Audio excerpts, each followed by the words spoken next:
tells me they like you, Congressman Paul.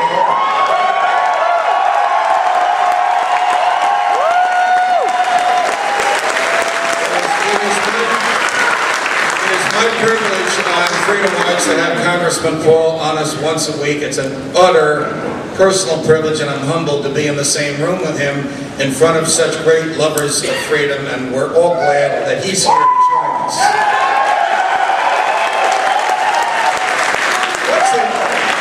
He and I have talked many hours in front of cameras, in front of wonderful audiences, and in private. I've never really asked you this. What is it like to be one of the few lovers of freedom in the Congress who believes that the Constitution means what it says? Lovely. Why is it that Congressman Clyburn said to me, most of what we do down here is not authorized by the Constitution? Why is it that Mrs. Pelosi, when asked where in the Constitution health care is authorized, she actually questioned the questioner and said, are you serious? Why is it that members of Congress from both parties are afraid to follow the document which they took an oath to uphold? They think they're going to get a lot of opposition at home and they're going to lose the next election. What we need to change is that they have to think they're going to lose their next election if they don't follow the Constitution.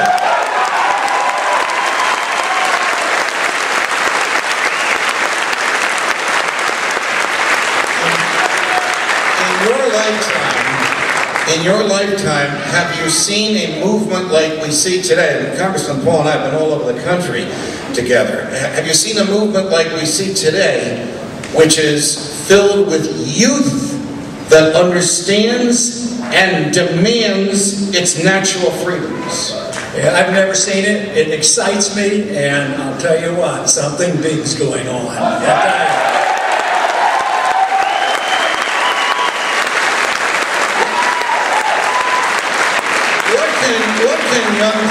What can young people do to make it known to the stodgy Republicans and Democrats that they are stuck with as their representatives in the Congress, that they're not going to put up with this anymore? What they need to do is study hard, study the law, study natural law, study the Constitution, and become as smart as you are.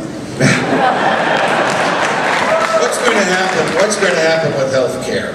Is Nancy Pelosi going to get the votes to put federal bureaucrats between each of us and our physicians?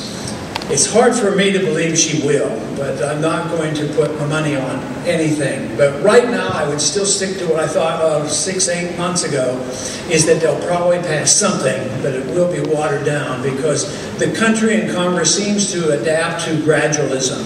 You know, they've been talking about socialized medicine and one-payer system since the 1940s. But you know, it's incrementally getting worse, more government all the time, and changing parties never help. Have you ever noticed when the Republicans are in, they don't necessarily shrink the size of government?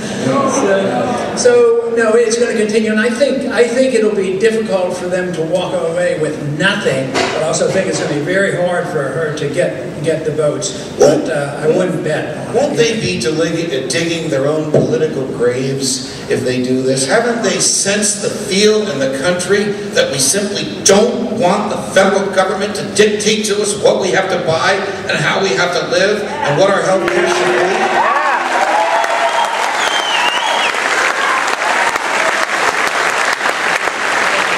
Judge, you and I have gone to a lot of meetings with a lot of crowds like this and a lot of enthusiasm. How often do we see our opposition there? How often do we see Nancy Pelosi at these rallies? They're not there. They're not in touch, I don't believe. I think they're out of touch. They've been in Washington too long, and they live with the Senate out there. Their goal is maintaining power. You would think they would wise up because they are going to lose what they crave the most, because they are not understanding how upset the American people really are. The last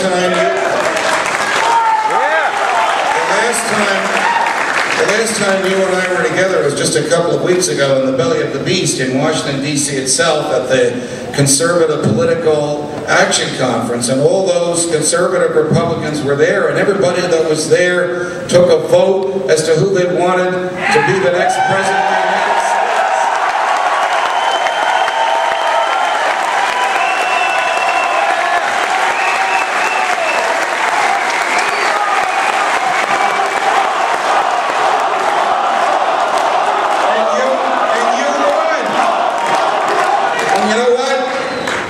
forgot to vote, so you would have won by even more.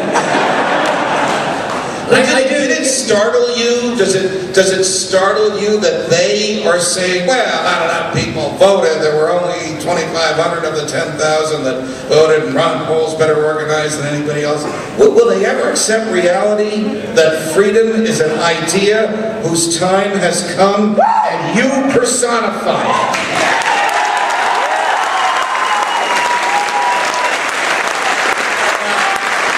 It's a lot more than just me. I think something big is going on in the country. I think